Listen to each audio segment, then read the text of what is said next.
అంతట ఆశీర్వచనం అలా ఫలించిందండి. మళ్ళీ ఆయనకి ఎంత జ్ఞాపక శక్తి అంటే, నారాయణ రెడ్డి గారు ఉండగా వేదిక మీద 89 సెప్టెంబర్ 6ని ఆయన ముఖ్యమంత్రిగా ఉండగా, నారాయణ రెడ్డి గారు వీసీగా ఉండగా, ఆయన పక్క నుండి నా మెడలో బంగారు పథకం వేస్తూ, నరసింహారావు గారు 1.5 క్రితం మీరు అన్నమాట నిలబెట్టుకున్నారు అన్నాడు ఆయన.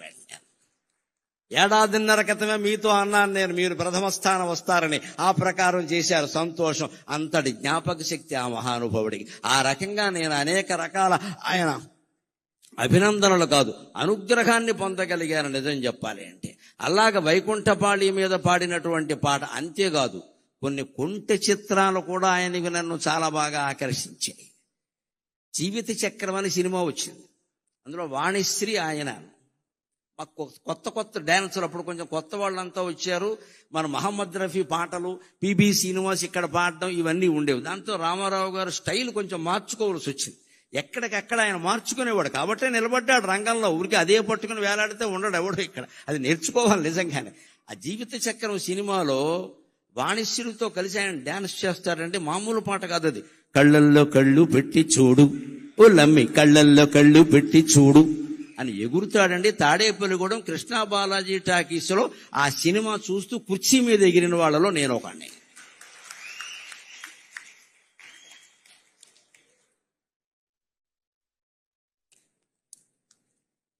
నాకు ఇది ఒక అవకాశం. ప్రవచనాల్లో చెప్పలేని మాటలన్నీ ఇక్కడ చెప్పేయచ్చు. ప్రవచనాల్లో ఈ మాటలు చెబితే ఖాతాలు పోతాయి. ఇక్కడైతే అన్నీ చెప్పేయచ్చు అయ్యాను. తాడేపల్లిగూడెం కృష్ణా బాలాజీ టాకీస్లో జీవిత చక్రం సినిమా చూడడం కోసం కాలేజీ కడుతున్నామని ఇంటి దగ్గర అబద్ధం చెప్పి 8:30కే వచ్చేసి అక్కడ రిజర్వ్ టికెట్ కోసం చెయ్యి విరగొట్టుకున్న వాళ్ళు నేను ఒకన్నాను. కృష్ణా బాలాజీ టాకీస్, ప్రభాత టాకీస్ అని 2 ఉంటాయి. అందులో సినిమాలు వస్తే మాకు కోపంగా ఉంటుంది. వెంకట్రామ టాకీస్, విజయ టాకీస్ ఉన్నాయి. అవి కొత్త టాకీసులు, అందులో రావాలని కోరుకుంటాం. కానీ ఈ సినిమా అందులో ఇచ్చా. అయినా సరే మా ఇంటి ఓడో, పైగా మా పశ్చిమ గోదావరి వాళ్ళు ఎన్టీ రామారావు అనరండి, ఎన్టీ ఓడో అంతే లెక్క. మా ప్రేమ మాది, మా ఇంటి ఓడో మా సినిమా. ఏంటి చెయ్యి ఉంటే ఉంటుంది, పోతే పోతుంది అని అందరం నుంచున్నాం అంతే. అలాగా నుంచి నిలబడి కళ్ళల్లో కళ్ళు పెట్టి చూడు అని సీట్ ఎక్కి ఎగిరేసిన వాళ్ళు నేను ఒక. అలాంటి సరదా డ్యాన్సులు కూడా ఆయన అద్భుతంగా చేసేవాడు అండి, అనుమానమే లేదు ఎక్కడ. అలాంటి పరిస్థితుల్లో అంతేకాదు, ఇంకొక మాట మనం ప్రత్యేకంగా చెప్పుకోవాలి. నేను ఒక 15 ఏళ్ల క్రితం అక్కినేని నాగేశ్వరరావు గారి అశీతి మహోత్సవంలో పాల్గొన్న 80 ఏళ్ల పండుగ. అప్పుడు గుమ్మడి గారు ఉన్నారు. సరే, అక్కినేని, నాగార్జున వీరందరూ కుటుంబ సభ్యులు అందరూ వచ్చారు. అప్పుడు నేను వేదిక ఎక్కుతుంటేనే రవీంద్ర భారతిలో గుమ్మడి గారు, నరసింహారావు గారు మేము మీ పద్యాల కోసం వచ్చాం అన్నారు. సరేనండి, మిమ్మల్ని సంతోష పెడతానులేండి అన్న. నేను వేదిక ఎక్కాక నాగేశ్వరరావు గారు ఉండగా, నేను ఈ సభకి రావడానికి కారణం ఏమిటంటే నాగేశ్వరరావు గారికి క్షమాపణ చెబుదామని వచ్చాను నేను అన్నాను. ఆయన కూడా ఆశ్చర్యపోయి చూశాడు. ఏం నాకు చెప్పే క్షమాపణ అంటే, మేము మా రామారావు గారి మీద ప్రేమతో మీ పోస్టర్ల మీద పేడ వేసామండి, అందుకని చెప్పడానికి వచ్చాను. మా అభిమానాలు అలాగే ఉండేవి, అనుమానం. ఎందుకంటే మా కోపం ఏంటంటే, మా బాధ మాకు ఉంటుందండి. అభిమానం అంటే అభిమానమే, ఇంకా అక్కడ ధర్మాధర్మాలు ఉండవు అక్కడ. పైగా మా వయసు ఏంటి, 70 ఏళ్ళ, 20 ఏళ్ళు కూడా లేవు.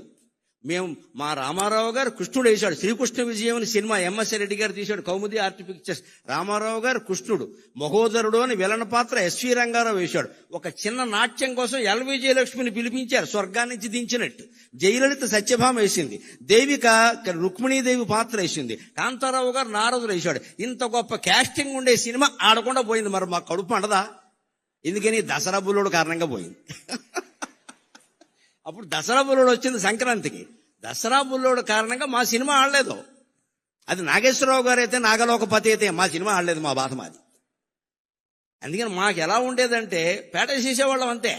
అందుకని నేను మొహమాటం లేకుండా తర్వాత ప్రవచనాలన్నీ మొదలు పెట్టాక తప్పు ఒప్పుకుంటే పాపం పోతుంది కదా, ఎందుకు వచ్చింది అని నాగేశ్వరరావు గారి సన్మాన సభలో నేను ఇది ఎందుకు వచ్చానంటే మీకు క్షమాపణ చెప్పడానికి వచ్చానండి.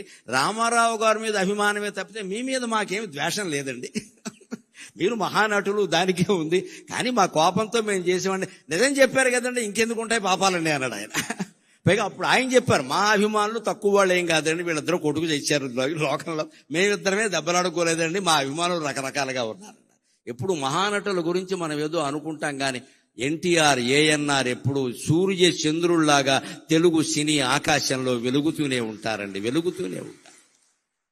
సూర్య రశ్మి ఎంత అవసరమో చంద్రకాంతి అంతే అవసరం కదా. ఆ ఇద్దరు అలా వెలుగుతూనే ఉంటారండి.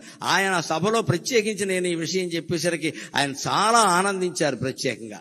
ఇక ఇప్పుడు ఒక 10 నిమిషాల్లో ఆయన రాజకీయ జీవితాన్ని గురించి కూడా మాట్లాడతాను. నటుడు నాయకుడై ఆంధ్ర వట విటపము, నటుడు నాయకుడై ఆంధ్ర వట విటపము, ఊడలునంగ జగమెల్ల ఊగజేయ. నటుడు నాయకుడై ఆంధ్ర వట విటపము, ఊడలునంగ జగమెల్ల ఊగజేయ. విశ్వరూపము చూపిన విశ్వనటుడు, నటుడు నాయకుడై ఆంధ్ర వట విటపము, ఊడలునంగ జేయంగ, ఊడలునంగ జేయంగ, ఊడలునంగ జగమెల్ల ఊగజేయ. విశ్వరూపము చూపిన విశ్వనటుడు, తెలుగు వెలుగవు, తెలుగు వెలుగవుచు ఒక వెలుగు వెలిగి, తెలుగు వెలుగవుచు ఒక వెలుగు వెలిగినతని, తెలుగు వెలుగవుచు ఒక వెలుగు వెలిగినతడు. తెలుగుకే వెలుగుగా ఒక వెలుగుగా మిగిలిన మహానుభావుడు నటుడు నాయకుడు అయ్యాడు. ఆ రోజు 83లో ఆయన రాజకీయ రంగ ప్రవేశం చేసి వెడుతుంటే ఒక సందర్భంలో నేను విన్నాను, నా కళ్ళతో చూడకపోయినా ఈయనకి ఇంత దీక్ష ఉంటుందా అనుకున్నాను.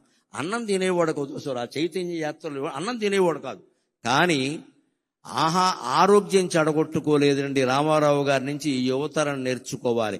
ఎప్పుడైనా సమయం లేకపోతే అన్నం తినకపోవచ్చు. ఇవాళ కూడా సాఫ్ట్వేర్ కుర్రాళ్ళు సమయానికి తినలేరు, కానీ తినవలసిందేమిటి? పిజ్జాలు తింటున్నారు, బర్గర్లు తింటున్నారు, అడ్డమైన గడ్డి తింటున్నారు, అన్నం తినడం మానేసి. రామారావు గారి నుంచి నేర్చుకోవాలి. అంత చైతన్య రథయాత్ర చేస్తూ మహానుభావుడు కుమారుడు హరికృష్ణ సారథ్యం చేస్తుంటే వెళుతూ ఆయన దారిలో ఆగవలసి వస్తే భోజనము కుదరదు అనేవాడు. మరి ఏం కుదురుతుంది అంటే కుంచెడు వేరుశెనగ గుళ్ళు పట్టుకురమ్మనేవాడు. కుంచెడు మళ్ళీ సరిపోవు, ఇక్కడ కొంచెం వేరుశెనగ గుళ్ళు, ఉడికించిన వేరుశెనగ గుళ్ళు పట్టుకొచ్చాక బెల్లం అది కేజీ ఉండాల్సిందే లెక్క. కుంచెడు వేరుశెనగ గుళ్ళు దగ్గర పెట్టుకుని ఉడికించినవి బెల్లం కేజీ దగ్గర పెట్టుకుని అరగంటలో నవిలేడే నేను చూశాను, అనుమానం వెళ్ళేది. అలా కాపాడుకున్నాడు ఆయన ఆరోగ్యాన్ని. ఇవాళ నేర్చుకోవాలి. ఇవాళ అన్నం తినే సమయానికి అడ్డమైన గడ్డి తింటారు, ఆ తర్వాత అన్నం మానేస్తున్నారు, కడుపులో మండిపోతుంది. ఏం తినాలి? పుష్టి కలిగించే ఆహారం తినాలి. ఉపవాసం చేస్తే కనీసం మజ్జిగ తాగాలి ఆ సమయానికి. ఉడికించిన వేరుశెనగ గుళ్ళు తినండి, బొంబాయి శనగలు తినండి, బఠానీలు తినండి, అవన్నీ మంచివమ్మా. అవి ఊరికి పూర్వం తినే తేగలు తినండి. అంతెందుకు ఈ కాలంలో బాగా వస్తాయి మొక్కజొన్న పొత్తులు తినండి, అన్నం అక్కర్లేదు, బోల్డ్ పుష్టి. ఇక్కడ కాల్చిన మొక్కజొన్న పొత్తులు తింటే అన్నం అక్కర్లేదు. ఎప్పుడైనా అన్నం తినని పరిస్థితి అటువంటివి తినాలి, కానీ ఆ బిస్కెట్లు, ఈ బిస్కెట్లు, ఈ చాక్లెట్లు, ఇవన్నీ తిని చాక్లెట్లు ఉంటే టాయిలెట్కి వెళ్తాం, ఉపయోగం ఏంటి ఇక్కడ?